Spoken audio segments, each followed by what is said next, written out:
Today we are talking about some things that I'm trying to work through on this Week 10 slate. Different plays, different situations that we see ourselves in. So I'm trying to work this out. This isn't a first look lineup. This isn't a lineup where a video where I'm saying you have to play these guys, don't play other guys. This video is more of a conversational piece. This is a launch off of what I'm thinking about to kind of open my comment section, whether it be on the Reddit page, whether it be in my comment section, to the audience viewing my video. This is something that I'm doing to think out loud and get feedback on anything that I say in this video. First being, which Washington running back should I roster? Or should I roster a Washington running back? I wish Antonio Gibson was seeing more consistent usage. If Gibson was seeing more consistent usage, I think he would be a slam dunk in this position at 5,600. But we see when games start to get close, Antonio Gibson starts to get faded out of the game. So in a 20 to 23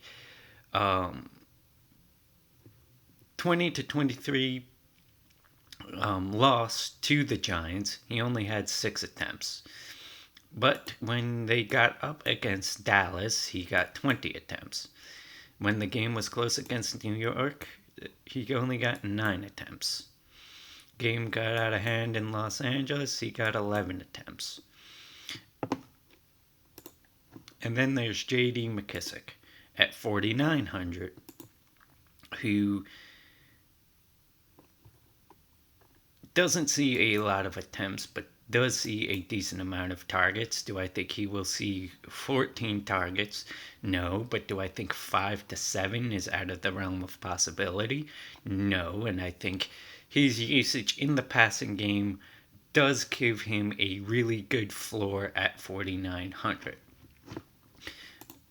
So the question becomes, do I play Gibson or McKissic and bring it back with one of the Detroit pass catchers, or do I play DeAndre Swift and bring it back with Terry McLaurin?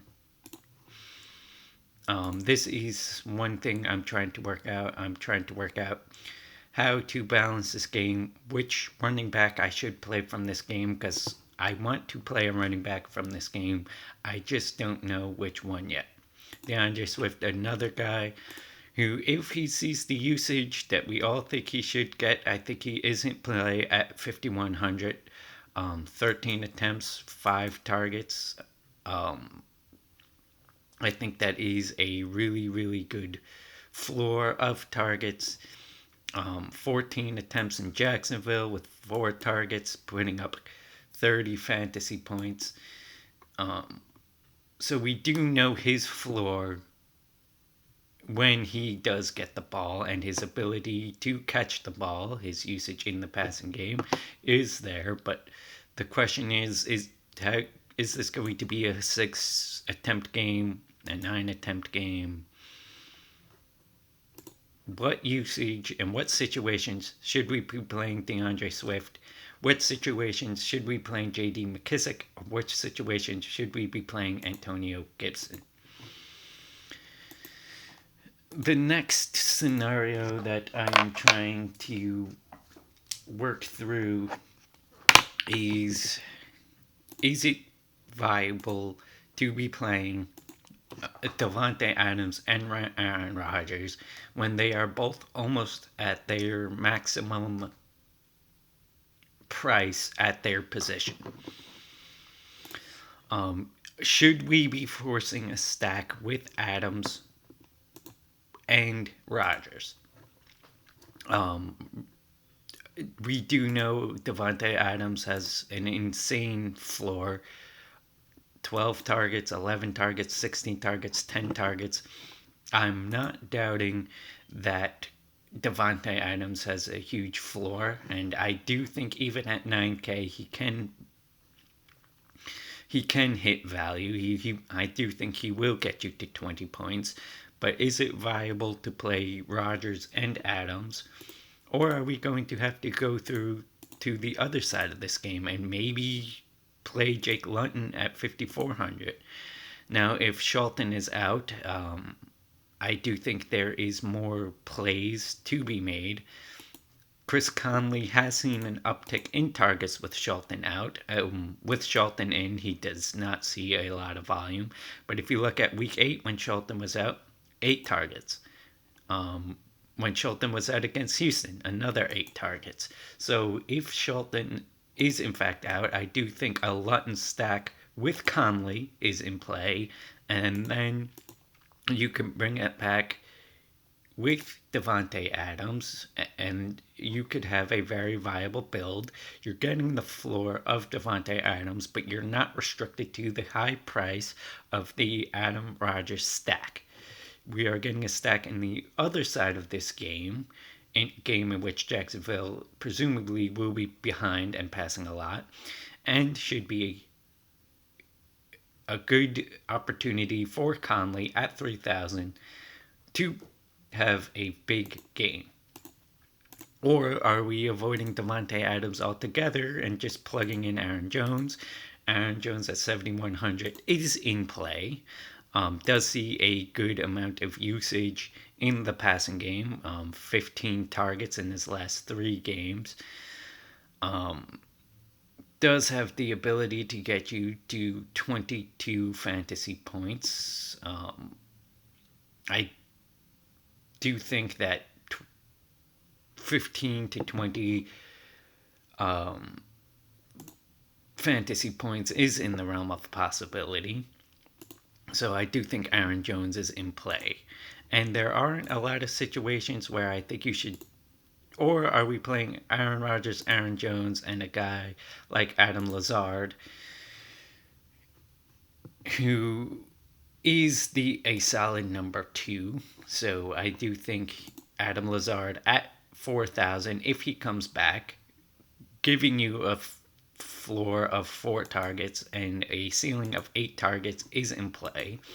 I typically don't stack running back, receiver, and quarterback, but I do think with the usage Aaron Jones gets in the passing game, a triple stack is in play, and then you could bring it back with Conley.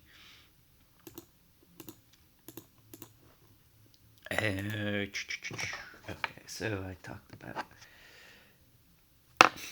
And then now we get to Mike Davis at 4,000.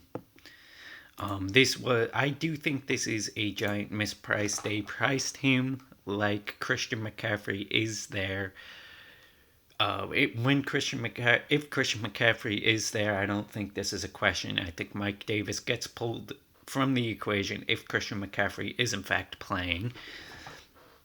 But going against Tampa Bay, is Mike Davis in play at 4,000? I know Tampa Bay is a good run defense, but I do think with the amount of usage he will get in the passing game, and with the amount of attempts he will get, I do think he is viable at 4,000. If he was up at 6,700 like he was, or 7,000 like he was, then I don't think I would play Mike Davis. But at 4,000, I do think he is viable. And then if you want to bring him back with Mike Evans or Chris Godwin or Antonio Brown, I think that all of that is in play. So is Mike Davis at 4,000 going against Tampa a good play? I think he's very viable at the stone cold min price on DraftKings for running backs. Another stack that I'm hesitant on this stack for one reason and one reason only. I think people are going to see Seattle and think, I'm going to play Jared Goff. So I do think Jared Goff has the opportunity to lend himself to a very high ownership. But Are we sold on Jared Goff in this matchup at 6,500? Again, Seattle is a funnel for quarterbacks. It's very easy to pair Goff with Cooper Kupp or Robert Woods and bring it back with like a DK Metcalf or Tyler Lockett. But if he garners high ownership, is Jared Goff worth the play at 6,500? This is something I'm going to have to work through. So it'd be like a Goff to Cooper Kupp and then bring it back with like a DK Metcalf. Something like that. You could replace Kupp with Woods or Metcalf with Lockett. But I do think that even though the Rams typically like to run the ball, they're going to have to put their foot on the gas. And I do think that Goff is a good play here, but if he garners high ownership, if the stack garners high ownership, is it worth it? And what other directions can we go?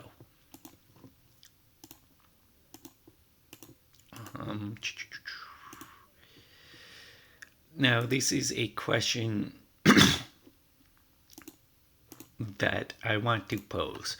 It's not a question of whether or not Josh Allen is a good play, or if you want to go on the other side of this game and play Kyler Murray. I think this situation applies to both quarterbacks. Now, there used to be a time where I would say if you're going to play a quarterback, you have to stack him with his best pass catcher. But I've come to realize that Josh Allen is an exception to the rule, and so is Kyler Murray, and so is Lamar Jackson in 2019. Why do I think they're the exception to the rule? Because their ability to run the ball. And we saw it last week where Josh Allen,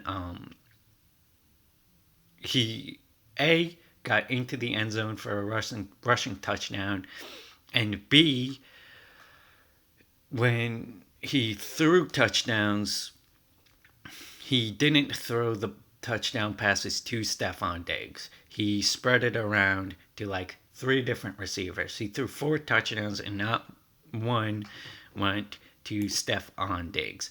But Stefon Diggs, despite not getting a touchdown, still put up 23 fantasy points. So the question then becomes, if you play Josh Allen, do you have to pair him with Stefon Diggs? Or can you just play Josh Allen bootlegged without stacking and then bring it back with one of the Arizona pieces? We saw Davis get into the end zone for a touchdown. We saw McKenzie get into the end zone for a touchdown. So is it a matter of playing Josh Allen bootlegged, Josh Allen with Diggs and a cheap piece like McKenzie, who did see his way into the end zone? And then do we bring it back? Who do we bring it back with on the other side of the ball? And you can say the same thing with Kyler Murray.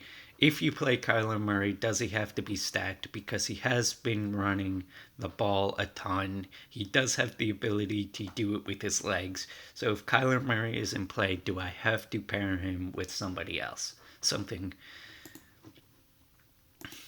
And then the last question is, what are we doing with the Cleveland Browns running back situation? Is Kareem Hunt in play if Nick Chubb comes back at 6,700? I do think that Nick Chubb will severely eat into Kareem Hunt's usage when he does come back, but then it poses the question of Kareem Hunt is going to be the pass catching back, and is he going to be on the field enough to garner the $6,700 price tag? I do want to stack this game in one way or another with a Deshaun Watson with one of his pass catchers, and then bring it back with one of the Cleveland Browns running backs. I do think that stack is in play. But the question becomes, if Chubb comes back, is Kareem Hunt going to get enough usage to pay off the $6,700 price tag? So those are my week 10 question marks. I hope you enjoyed the video. Feel free to leave a comment in the comment section below, whether you think if I'm right or wrong. Let me know in the comment section below. If you like the video, give it a thumbs up. If you don't like the video, give it a thumbs down and tell me how I could do better. And I'll see you on the next one.